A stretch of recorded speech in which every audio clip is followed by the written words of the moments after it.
Thank you for the nice introduction. Okay, so I'd like to start by wishing Doug a happy birthday and thanking the organisers for inviting me. It's been such a nice conference with such a nice atmosphere.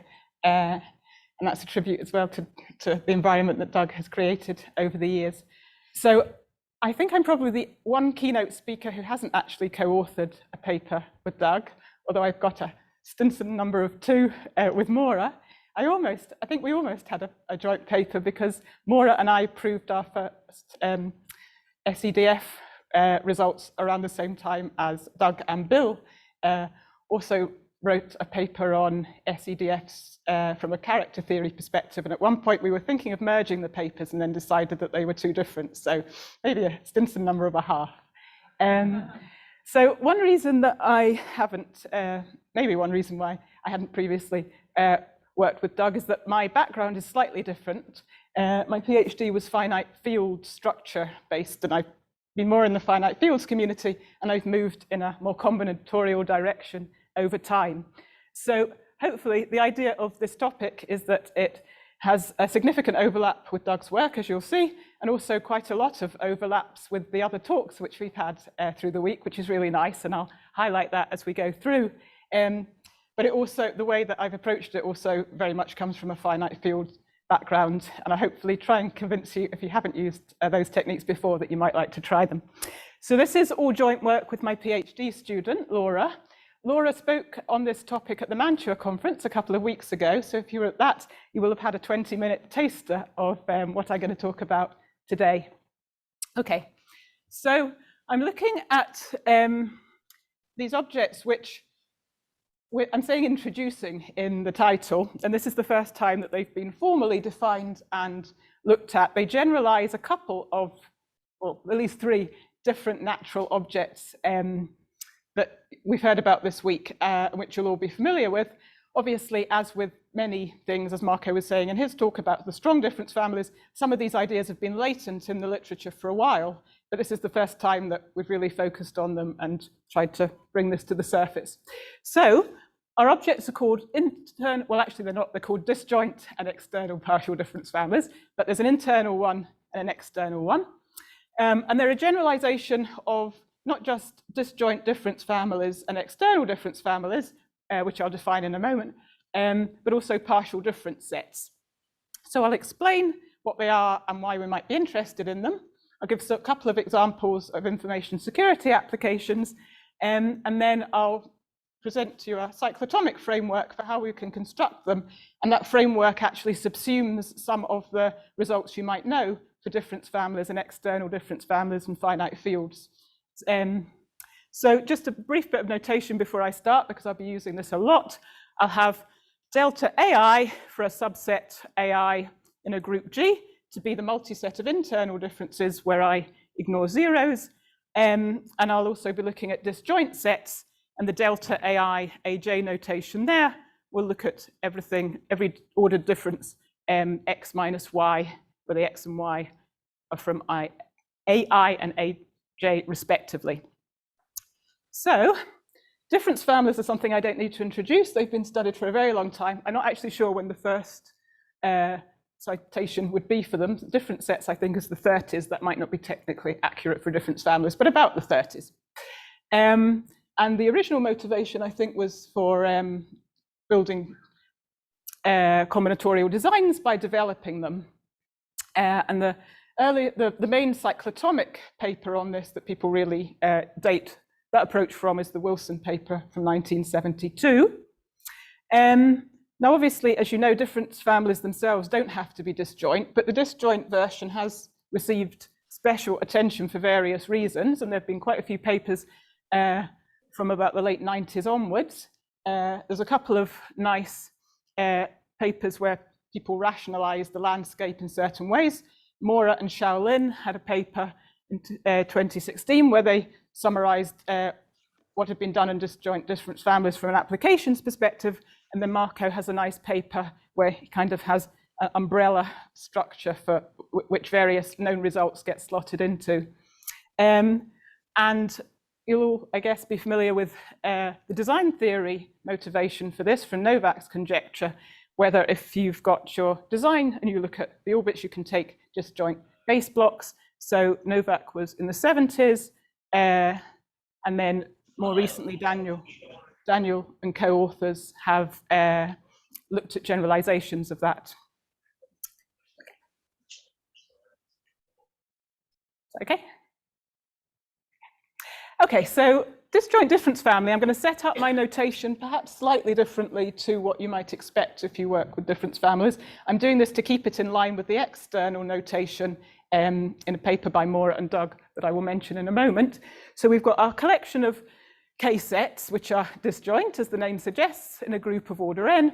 And it's the usual thing when we look at the multiset of the internal differences, we pick up every non-identity element a fixed number of times.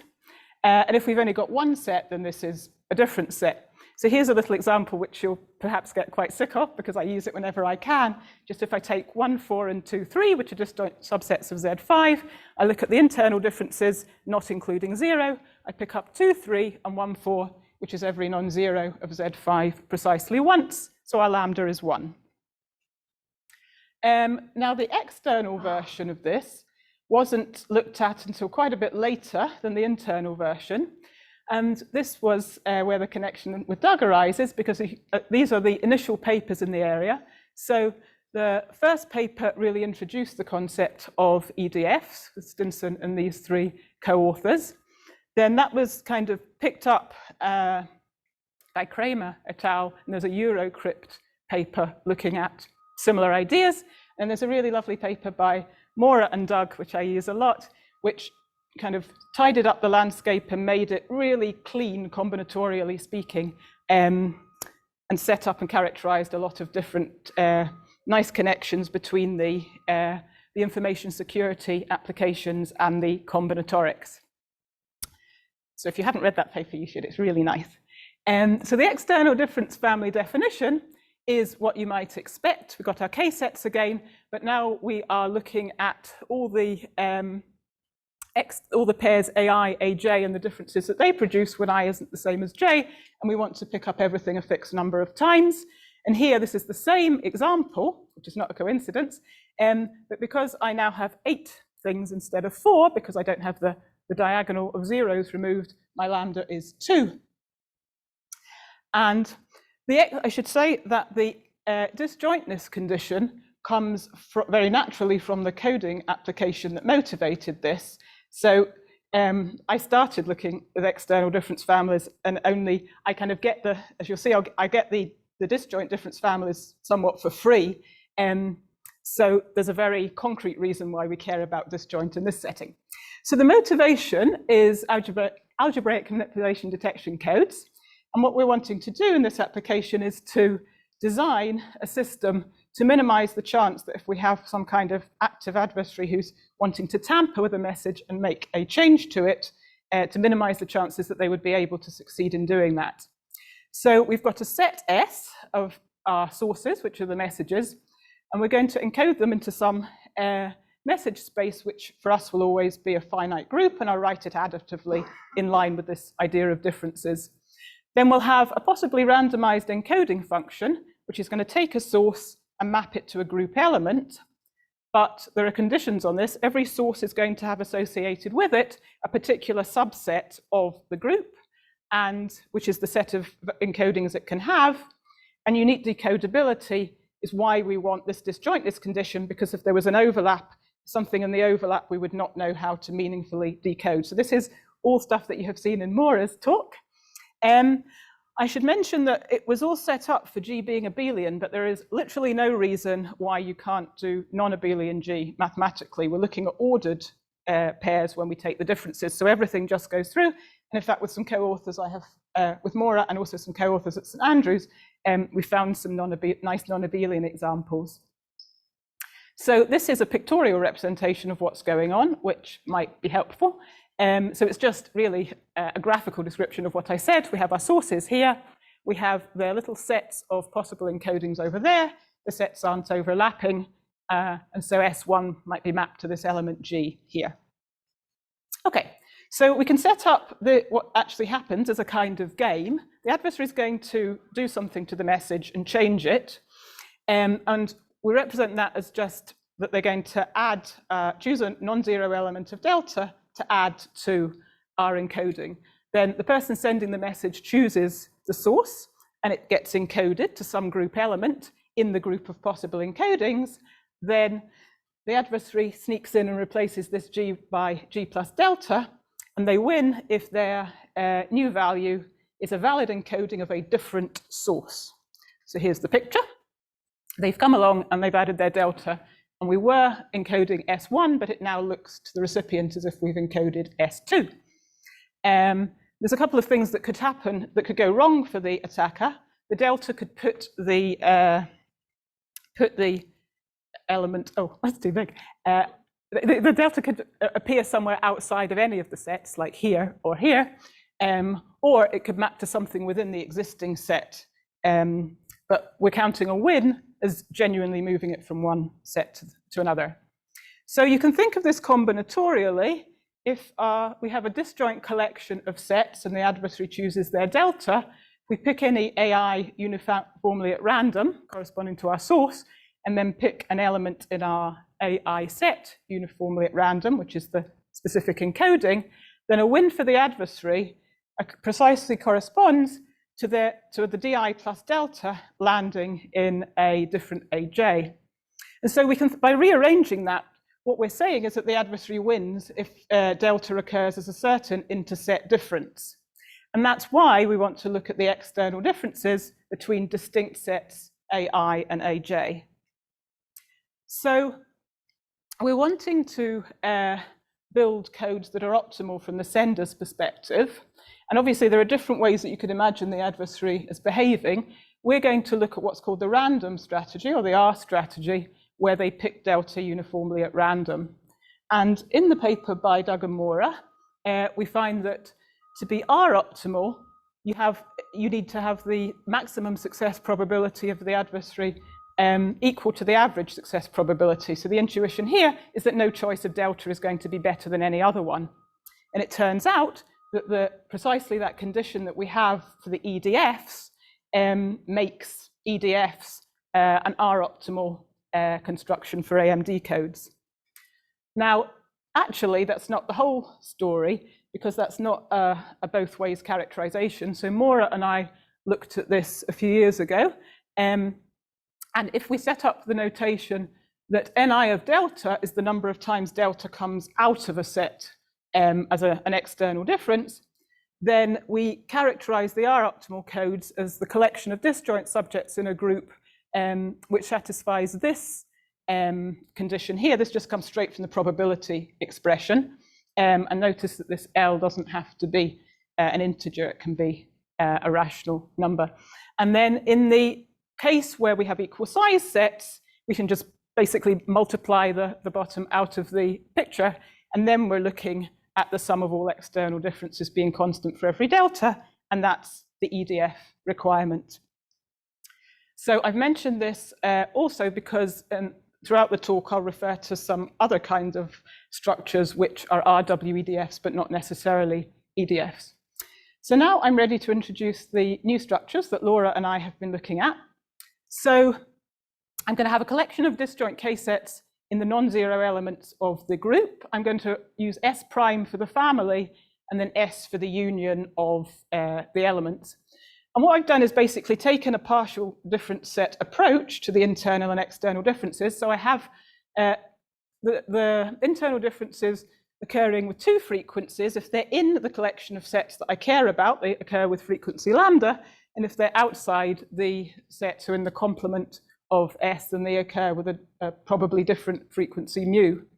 I'm going to use the word proper if the lambda and mu are distinct, but I'm still going to count it as one of my structures if they're equal. And as you can see, if M is 1, then what we have here is simply a partial difference set. So here's a little example of a proper one. We're in Z7, and I've got the two sets 1, 3, and 4, 6. If we look at the internal differences here, then I pick up 2, 5 twice, and 2 and 5 are precisely the things that the non-identity elements not in here. And I pick up the things in here 0 times each. So I've got a lambda value of 0 and a mu value of 2. And I should say This and the other little examples were produced by my colleague Chris Jefferson through computer search. So this is a really useful way to look for examples and patterns in these objects. So the external version is exactly what you might expect. It looks like an EDF, except we have two frequencies going on, corresponding to whether you're in the set of S or you aren't. And again, I have the notion of a proper one. So here's a little example, again, computer search generated in Z8. And here I've got 1, 6, 7, and 2, 3, 5. If I look at the external differences, I pick up 4 6 times, shown there in black. So mu is 6, and everything else occurs twice each. So lambda is 2. And that example will be used again a bit later. So maybe try and remember it. So as I said, these ideas are so natural that you would expect they'd been explored a bit before. It was slightly embarrassing when Laura and I first found one of these objects. I thought they must be known, and I was going through the handbook and looking in the literature, and I couldn't find them. And I emailed Jim Davis and said, "Have you ever heard of this? Is this a thing?" And he said, "The only thing I know that's relevant is in a paper that you and I had a few years ago," which I had completely failed to clock. But it's not actually so bad, because our thing was not quite the same. We did have disjoint sets, but they were partitioning all the non-identity elements.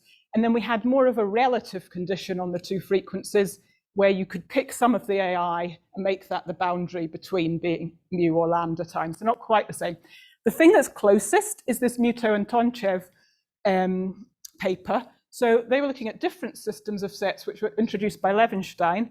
And the different systems of sets are a bit like EDFs, but you're wanting at least a certain number of things rather than precisely a certain number of things. So I think if they've got some adjectives, and I think if there's a perfect and regular, it looks like an EDF. So they've got the disjointness condition, and you'll see why in a minute when I show you an application. They're allowing different sizes, and they implicitly use the kind of internal difference conditions that we're going to have to get sets, but they're just wanting lower bounded external differences, and they're quite happy to have more than two frequencies. That's not a problem for them. And then, of course, there are things like the concept of almost difference families. They don't have to be disjoint, and they have this two-value thing going on, but it needs to be just with a difference of 1, and there isn't a particular structural reason where you split the two frequencies. So now I'm going to give a bit of another application, motivation. So this links nicely with Simon's talk, who very kindly set up the whole picture. This is comma-free codes. So suppose we're sending messages and we lose synchronization. It's the question, as Simon was saying, of wanting to know where one code word starts and another one stops if something gets added or deleted to our sequence. So the aim of this is to design codes which allow us to identify which are the actual code words if we get out of sync. So here's a tiny example. If I sent the code words in the top and these two green things appeared, maybe they had been accidentally added or something else had been accidentally deleted, and everything was shifted by 2. If I'm expecting to see blocks of words of size 4, then I would slice them up, as you see in the second line. And not only would that be clearly not what was intended, it could be quite misleading because, for example, the first word here appears again there, but it came not from being sent as an individual code word, it came as the join point. Oh, sorry. It's all going wrong. Which way am I going? Back. Yeah. Here is where it came from. So we want codes which do not have the property that a splice of 2 could be a code word. Okay. So just a few definitions to set it up. We've got a query code of length n. So the splice of 2 code words is going to be exactly what you might expect in this context. You have the 2 code words and you take the end of one and the beginning of another. And obviously you can do that in different ways depending on where you start. So that's indexed by I in that notation. And it's called a comma-free code, as Simon said, if any splice of 2 code words is not a code word itself, which is a property you very much want if you're trying to synchronize.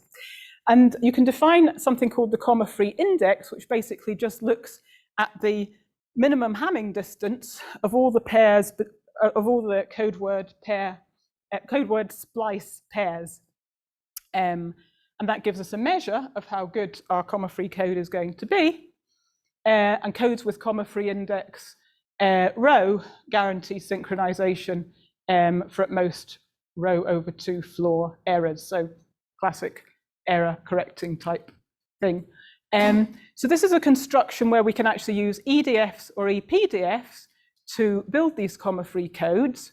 So if S prime is my family of sets in my EDF or EPDF, I want either I want the frequency to be row if it's an EDF, or I want the 2 frequencies to be greater than or equal to row if it's a partial one.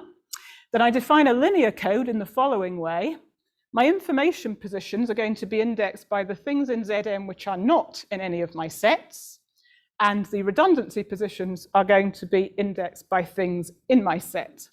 I put 0 in the redundancy positions, and I put my information in the information positions. Now what I do is change this, so this is no longer linear. I go along, and every redundancy position is indexed by something which belongs to an AI or an AR.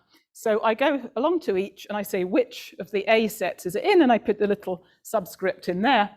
And then the properties of EDFs and EPDFs guarantee that that gives me something with a comma-free index of at least row. So here's an example. I'll take the EPDF that I showed you earlier with 167 and 235 in Z8. So I've got 2 information positions which are marked in red, and I've got everything else. For 167, which is A0, I put a 0 in 1, 6, and 7, and then I put 1 in positions 2, 3, and 5. So as you can see, this isn't going to have any actual traditional error correction capabilities, but it's just the synchronization that we care about here. Row is 2, so I should get synchronization for up to 1 error. So a single error can't change a splice into a code word. And here's an example. If I send X and T along there, you can look in the middle, and this green and orange part looks dangerously similar to Z, but it's distance 2 away. Okay. So now I mentioned that I was going to tell you about some other RWEDFs. This is a nice result that we discovered. We weren't expecting this. We just kind of found it by accident, Laura and I. So I was interested in partitioned external difference families, which is a nice kind of optimal code, which is not as constrained as the EDF, but the condition you can have different set sizes, but you kind of group them all together, and the conditions are on the ones of the same size. And Maura and Doug in their paper proved that if you have one of these which partitions G, then all the same size sets form difference families.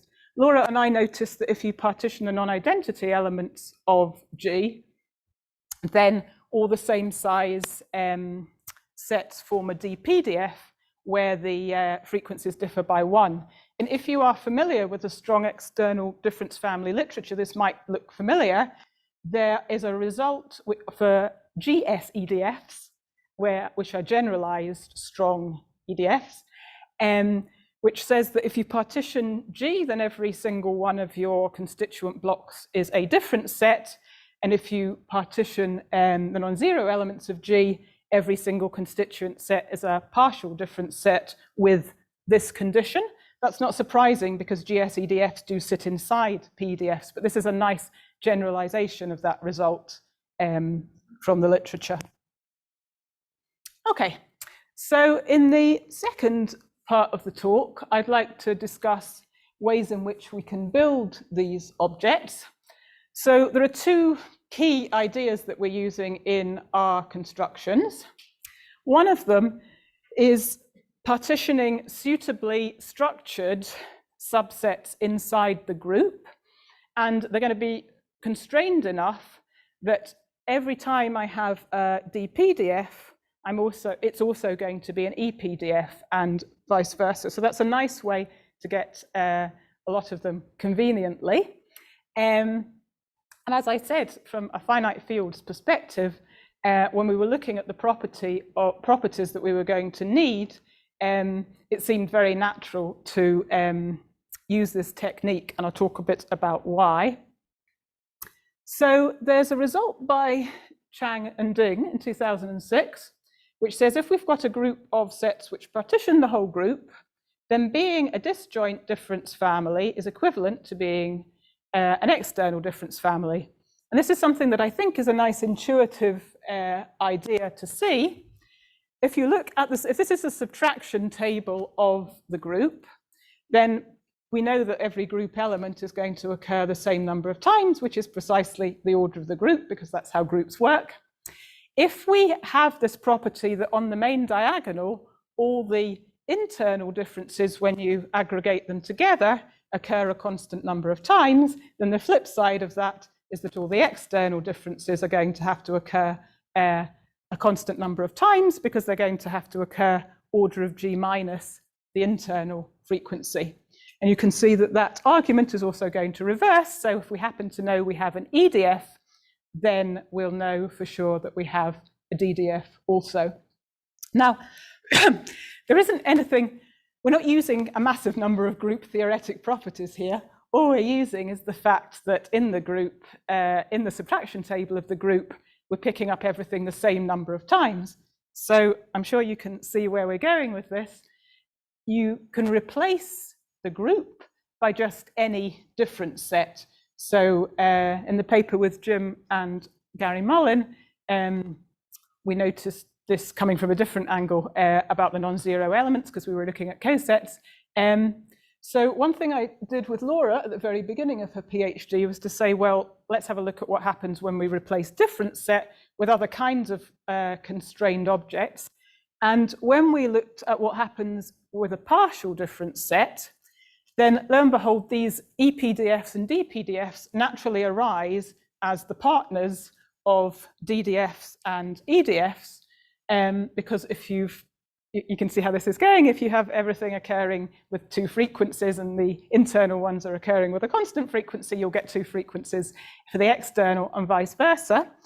And also this last bullet point, obviously, that applies more generally, not just to PDS, but any difference set as well.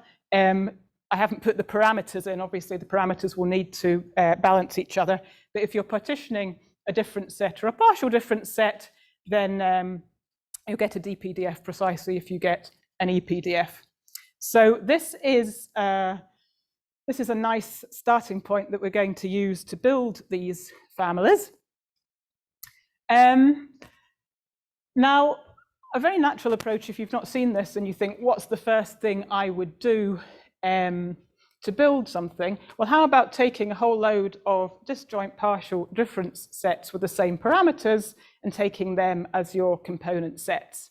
So that's a nice thing to do. And pleasingly, this is something that's been studied quite a lot in the literature, these packings and so on of PDSs. So one easy way that you might do it is if you can just get a collection of subgroups which intersect only in the identity, then if you take the subgroups with the identity removed, that will give you a DPDF.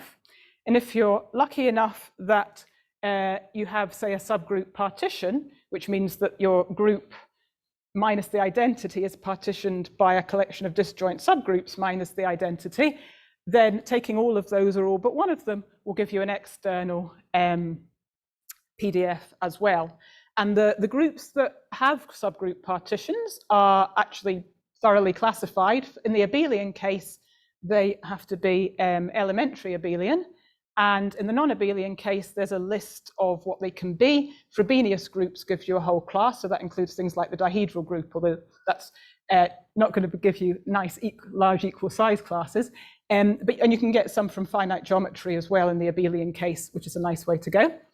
So now the Jonathan and Huczynska paper using packings, which we heard about earlier in the week, that gives us another really nice way of getting them. Basically, we've got these disjoint PDSs whose complement is a subgroup. So not only are they going to give us a DPDF, but because of the constrainedness of being a group with a subgroup removed as your union, then you get an external one as well. So that's another nice way. And I'm sure there are other things in the literature. I'd be really happy to hear about them because we haven't really explored that awfully much.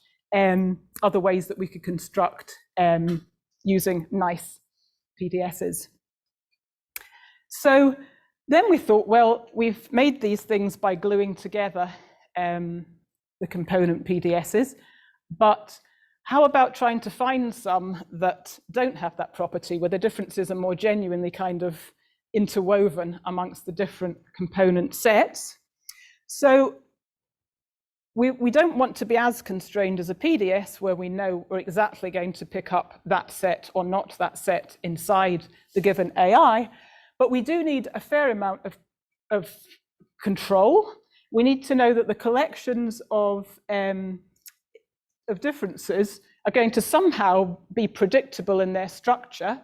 And given that we have this split between being in the collection of sets or not, we would really like the subsets that you get to somehow align with the AIs. And this is one thing that I noticed earlier in the week when Jim Davis was speaking, is that this is very similar in spirit to what he's looking for with the linking systems. And I'm not sure whether the motivation, I think it was Bill who posed the question that Jim was working on. I'm not sure whether these might be useful, that kind of setting, because we're definitely going to get constructions where the collections of differences are very much some number of an AI and some number of the other. So if you do any kind of finite fields work, this very naturally flags up that maybe you want to do something cyclotomic. So if you've worked with this, you might be thinking it already. If you haven't, then hopefully I'll try and show you why that's a natural thing to do. So just a brief recap. I'm going to write my finite field as GFQ, where Q will have to be a prime power. Sometimes when Q is a prime, I'll just write it as ZP. And an important structural result is that the non-zero elements under multiplication are cyclic, and we're going to call a generator of that a primitive element. Now, if you know a little bit about finite fields, it might be quite surprising that we're going to be looking at the multiplicative structure and getting some information about additive things, because I spent my entire PhD wrestling with the fact that although the additive and multiplicative structure are very analogous as modules, they do not nicely intersect to give you information about each other. So to me, it's like some kind of magic that you can use the multiplicative cosets to get things that are additive. Okay, so I'm going to write throughout the rest of the talk, I'm going to write my prime power in the form EF plus 1. And I'm going to have an alpha, which is my primitive element of my field. So it's generating the multiplicative group. And what we call the cyclotomic classes of order E are these things here. So what we do, we take the subgroup generated by alpha to the E, and that is going to be C naught E. And then we just take the multiplicative cosets of that running from I running from 0 up to E minus 1. So if that, just think multiplicative cosets basically. Order E is slightly unfortunate notation because obviously it doesn't have order E in the size cardinality sense, it has order F. But the more intuitive way to think about it is that C naught 2 is going to be just the set of squares, C naught 3 is just the set of cubes, and so on. And then if we're in the square situation, we only have 2, the squares and the non-squares. If we are, say, in the fourth powers, then C naught, all the fourth powers, C2, 4 is the set of squares which aren't fourth powers, and then the odd indexed cosets are the ones that give you that partition the non-squares. And again, this example comes up. It's very multi-use because in GF5, the squares are 1 and 4, and the non-squares are 2 and 3. So retrospectively, when you think back to those examples, you might now start to be suspicious that maybe that little example was somehow some cyclotomic construction in disguise, which would be true. So now I'm going to try and explain why, in this situation, the multiplicative structure that we know about is going to give us a grip on the additive structure. So let's look at the subtraction table of the C0E class. So this is the actual group, not the coset. So it's just 1 alpha to the 2e and so on. And I've just written the subtraction table, so I've got the thing on the left, the thing in the column minus the thing in the row. So you might stare at that and say that just looks like a whole bunch of alphas, which it does. But if I color it in, actually I have to say Laura colored it in. Laura did all of these pictures, and I would like to credit that. Then if you look at the things that we have cunningly color coded, as you go down what you might call, I don't know, transversal is the term that we've been using. If you go kind of down the diagonal and wrap around, what you get, for example, if you look at the green one, is alpha to the e minus 1. Then we get alpha to the alpha to the e minus 1 times alpha to the e, and then the same 2e, and up there when it wraps around, we get that there. So what's actually happening is that we've got alpha to the something e minus 1 times our original C0e. So that is actually giving us back a coset of C0e, and therefore it's one of the classes. And so I'm going to use the phrase T sub A to be the transversal, so the color-coded thing, which is happening in the, where A is the power here. So this is going to be T1, T2, T3, and so on. So each transversal is some cyclotomic class of order E. And that means that the whole table is just the union of a bunch of cyclotomic classes. So to know what the internal differences look like, we actually only, and I put an exclamation mark there because that is highly non-trivial, but technically we only need to go down this first column and say which class is this in, which class is this in, and so on. So theoretically, we can get all the information we need about what the internal differences of C0E look like by saying, well, I've got a bunch of cyclotomic classes, and I just need to find out what each of them is, and that will give me the entire profile for the contents of delta C0E. Now, it would be nice if I could just go and look that up in a book, and then I would be done, and then I would stop early and we could have coffee early, but that is not how it works. So the traditional thing that you do is use cyclotomic numbers. So cyclotomic numbers have been around for quite a long time. They were first studied by Gauss, and there are quite a lot of results from the mid-20th century, people like Emma Lehmer and Whitehead and so on. So a cyclotomic number, ij, with a subscript e, of order e, is the number of solutions to the equation zi equals zj minus 1. And the zi has to come from ci, and the zj has to come from cj. So if you think about this, we are if you think back to the previous slide, if we take j to be 0, then that's the zj minus 1 would have the form alpha to some power of e minus 1, and then the zi would tell us, the I tells us which class that would be in. So we would go down the first column and we would count using the cyclotomic number would tell us how many of those were C1E, C2E, C3E, and so on. And then we would know all the things. The problem is that these are really not very well known.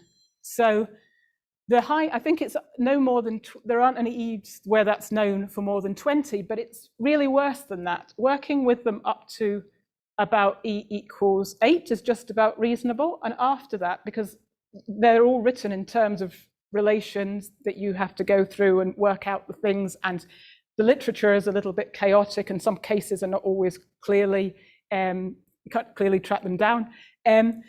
So up to E equals 8, you can do it. And if you were really, really keen, maybe E equals 10. But after that, it just isn't very feasible. And I should say, in Elias's talk, he was mentioning Arno Winterhoff. Arno was really helpful when I was trying to figure out what was going on with the literature here and pointing me to lots of references and answering my questions. So that was very helpful. Another useful thing is that the internal pattern that we saw inside delta C0E is actually repeated in the block structure of the entire table. So if we look, I'm now blocking into my cyclotomic classes, and I'm looking at the deltas of those.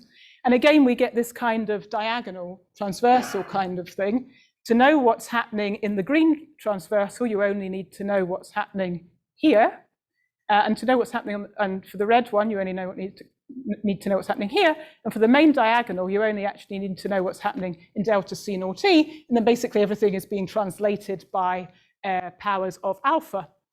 So we're kind of slowly reducing the problem to understanding what's happening in C naught E. And don't forget that I'm doing the partitioning. So if I know what's happening in the main diagonal and I'm partitioning something sensible, then that's all I'll need to know. So various authors, and I honestly don't know who wrote this down first, noted that taking all the cyclotomic classes gives you a DDF, which is also an EDF. And there are various ideas that are implicit in this. One is that they're partitioning the whole group, so we get the DDF if and only if EDF thing. And then every transversal that you get in the top left corner, the delta C naught E, gives you a copy of that transversal, and then a copy of that multiplied by alpha, and then by alpha squared, and so on. So when you take the union, you just pick up a copy of all the non-zero elements. So what you get when you take all the classes is just everything gives you, every starting thing in that first column gives you a copy of the whole group. So here's an example. So we're in GF13. So the classes are, I'm going with the cubes as my base class, and then these are the two shifts of the cubes. And if you look at the internal differences, so this is C naught E here, then the first transversal gives us 4, 6, 9, 7. So that's a copy of the one at the end there. So we've got a copy in the first transversal of C2. And then if you see what happens when we move along, it becomes this purple copy of C0, the ones in the same positions, 8, 12, 5, 1, and then it becomes a grey copy of C1, 3, 11, 10, 2.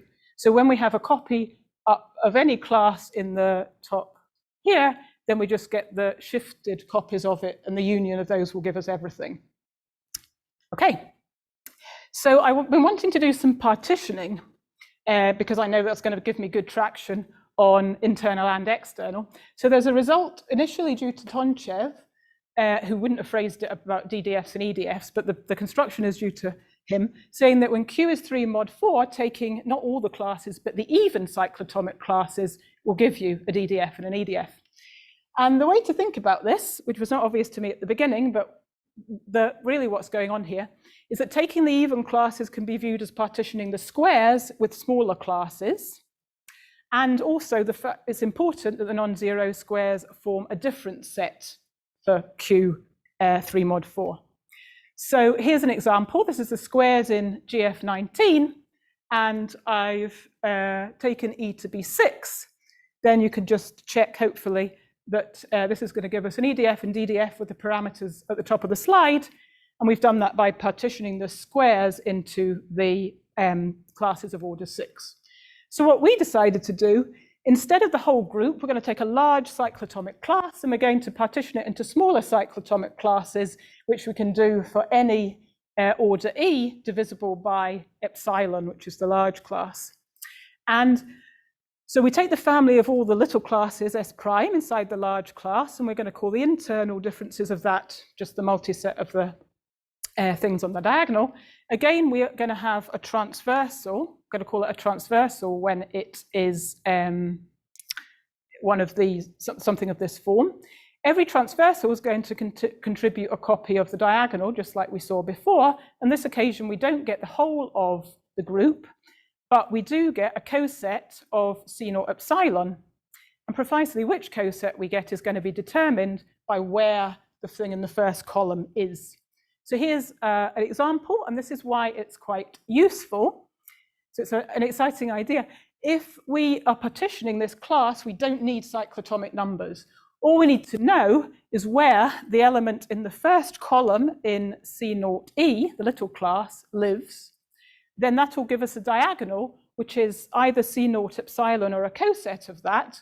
And then for these DPDFs and EPDFs, we only need to know which coset this element lies on. So here, if we're partitioning the squares, We don't actually need to know precisely where 6 and 10 are. We just need to know if they're squares or non-squares, and that's going to be enough. So phi I is going to be like a cyclotomic number definition, but we're looking now at where the elements from the small one are as a coset of the large one. So you can write that in terms of cyclotomic numbers. If our phi's from 1 up to epsilon minus 1 are all the same, then we have a DPDF. And if all of them are the same, including phi naught, then we have a DDF.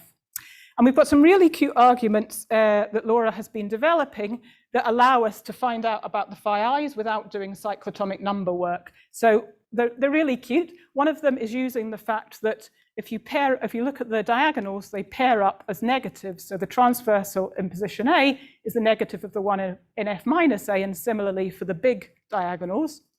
And then from that, you can use number theoretic arguments, for example, finding out where minus 1 and 2 live. So a classic result, which is going to be very useful in my next example, is the fact that minus 1's a square if you're 1 mod 4, and a non-square if you're 3 mod 4. And then we use quite a lot of parity arguments for pairing up these transversals to get our structural information. So here's an illustration, and I'll try and draw this as well very quickly in chalk on the board. So suppose I've got the squares and the non-squares. So I'm in my GFQ star. Suppose I split this into the squares, so that's C02, that's just the squares, and C12 is the non-squares. So this is the subtraction table. Then I've partitioned into the some even classes. And so we're looking at the things down this diagonal. And inside this, so this is C0E, C0E, inside here, I ignore my main diagonal, but I've got these transversals happening. And if I zoom in on this square, so this is delta C0E, then I have the diagonals going on, and they all pair up as negative. So this pairs with this pairs with this, and so on. Depending on the parity, I might have a central diagonal which doesn't pair up with anything. Now, when Q is 3 mod 4, then the negative, if we think about the fact that the negative is actually minus 1 times the diagonal, then if minus 1 is a square or a non-square, that tells us that either we get the squares and the non-squares as these pairs, or we get 2 copies of the squares or 2 copies of the non-squares. So when Q is 3 mod 4, because of how minus 1 behaves, every pair gives us squares and non-squares. So every pair gives us a copy of GFQ star. And if Q is 1 mod 4, then every pair gives either 2 lots of squares or 2 lots of non-squares. And so the Tonchev result drops out of that, which is very nice. And if we're in the other case, we get PDFs and DPDFs. So quickly running through how we then proceeded. We want C0 epsilon to be a different set or a partial different set so that we can do our partitioning. So what's known? So we went to the literature. Quite a lot is known for different sets. So Storer is the classic reference for that. And there's been a recent paper which tells us about current progress. So this is a summary of Storer's results. If Q is even, then one of the C0E is never a different set. If Q is odd, we have various possibilities here. I've highlighted in red the one that we've just looked at, the 3 mod 4 case. And then we get these other conditions for 4, 6, and 8. One thing that Storer notes, if you read right to the end of the chapter about this, is that although it looks quite general, it's actually not, because these Q conditions for 4, 6, and 8 can only be satisfied when Q is a prime, so not actually a prime power. And apparently that was proved as far back as Lebesgue and then rediscovered by Hall. Now, we thought there would be lots of things known about the PDS case, and there don't seem to be. If anyone actually knows of a reference for this, we proved them ourselves because we needed them. E equals 2, that's well known. E equals 4 is in a survey paper by Ma, and the condition is that it's a PDS precisely if it's a prime power where the power is even and the prime is 3 mod 4.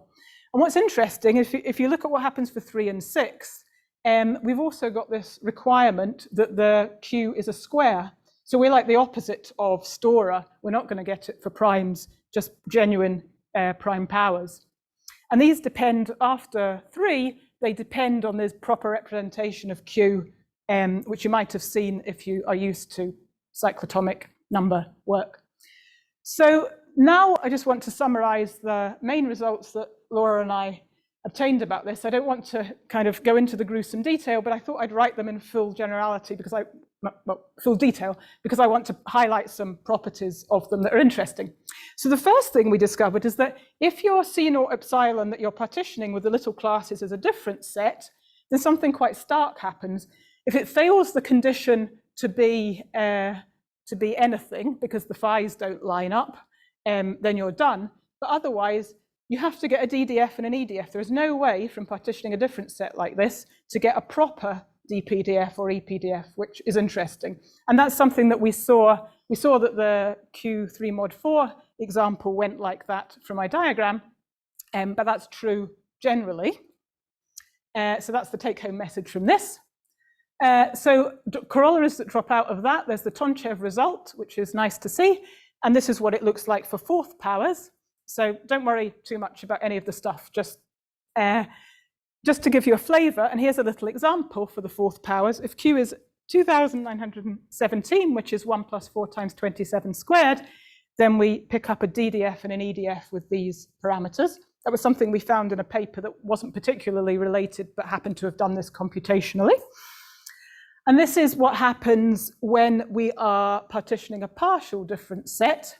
So in the first case, it doesn't satisfy the requirements. Otherwise, we have 3 situations, all of which definitely have to yield a proper DPDF or EPDF. When phi 0 and phi 1 are balanced, and so the difference is 0, we get a DDF and the external thing is partial. When the t value is mu minus lambda, it happens the other way around. And when t is neither of those, then both are proper. And so this is a nice kind of umbrella result that can be specialized in certain ways. What Laura and I wanted to do was to spend a bit of time seeing if we could remove the need to evaluate phi's. And we've had various success with that, so in different directions. So this is what that result looks like when specialized to the squares. With the squares, we always get something. We never get that case where it's not anything. When t is 0 is the first case, t is 1, and t is neither 0 nor 1. That's how it breaks down. And here's a little example. Q is 37, E is 4, F is 9. Then the 4th powers look like this. And if you go through and check, you can just check by hand by subtracting 1 from everything, which ones lie in which coset. And so we've got 4 things in phi 0 and 4 things in phi 1. So they're the same size. And so we have a DDF and a partial EPDF.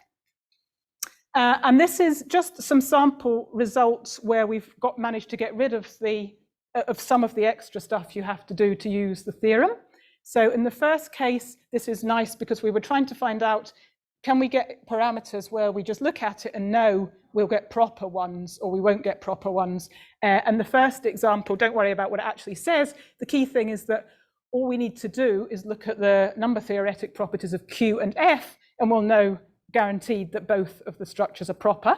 And the second one, we've managed to reduce it to not needing to know anything at all except what Q is, and you can get all the parameters straight out of that. And there are various other things that Laura's going through and we'll put in her thesis where we have nice special cases that are like that. And also, we were very brave and did the gruesome cyclotomic stuff for some of the values up to 8. So this is as far as we went, I think. This is 8. And this this is quite nice because we get explicit parameters in terms of those proper representations for Q. And again, we can tell when it's going to be proper and when it's not going to be proper in a very precise way. So here's a nice example. If Q is 41 and E is 8 and F is 5, then here are the proper representations. We can write it as, so we need to write it as x squared plus 4y squared. So this is the x squared and this is the 4y squared. And also we need to write it as a squared plus 2b squared, If you're wondering why I've got -3 instead of 3, it's because there's a number theoretic condition on what this has to be mod 4. So you have to take the negative if the positive isn't right. So that gives us a value of 5 and 3 for x, and 5 and -3 for x and a. And we pick up -1 here. So we go to the theorem, and when x minus a is -1, we've got a DDF and a partial and a genuinely partial EDF. So there are other things that we've done that I'm not going to spend too long on, but you might have been thinking at the very beginning I was gluing together individual PDSs. Could I do that with the cyclotomic ones? Yes, I could. So we've got some more results on different kinds of PDSs and what their properties are like. We can use those as a constituent sets. And we found a very nice result by Calderbank and Cantor, which tells us that for certain cyclotomic classes, when E is Q+1, they actually guarantee if I take a bunch of partial difference sets, then the union is going to be a partial difference set itself. And as soon as I know that, I can do my partitioning, and I know I've got internal and external working. So that's nice. And when I mentioned, so the very first result I just showed you was showing that if we had a difference set and we tried, asylum was a different set, and we partitioned it with the little classes, we could never get anything proper. This is just an example to show that you can get different sets which correspond to a partition difference set which corresponds to two proper things. You just can't do it from that construction, but you can glue these two, for example. So my final slide, I just want to mention further work that we are doing and invite some questions. So we're wanting to go beyond, cyclotomy was the natural thing that we first thought of, but there must be other interesting ways that we could make these things. So one thing that Laura is doing at the moment is exploring what those might be in other groups that aren't coming from finite fields. You don't have to do the partitioning, so it'd be interesting to see more examples of DPDFs which aren't EPDFs and vice versa. You could relax the conditions in our definition, and that links with various things that have been done in the literature. You could relax the condition on being disjoint or equal set size, and Jim and I were wondering, for example, if the linking systems that he has might be relevant there. You can make it more of a relative construction and allow the frequencies to be relative to some fairly arbitrary set rather than just the members of our family. And you can also, we're also looking at further applications of these. So another thing that Laura is doing at the moment is looking at the designs you get from developing these, which are connected with the, well, they're examples of the partially balanced BIBDs that Don mentioned in his talk yesterday. So just to finish, thank you very much for listening, and happy birthday, Doug, again.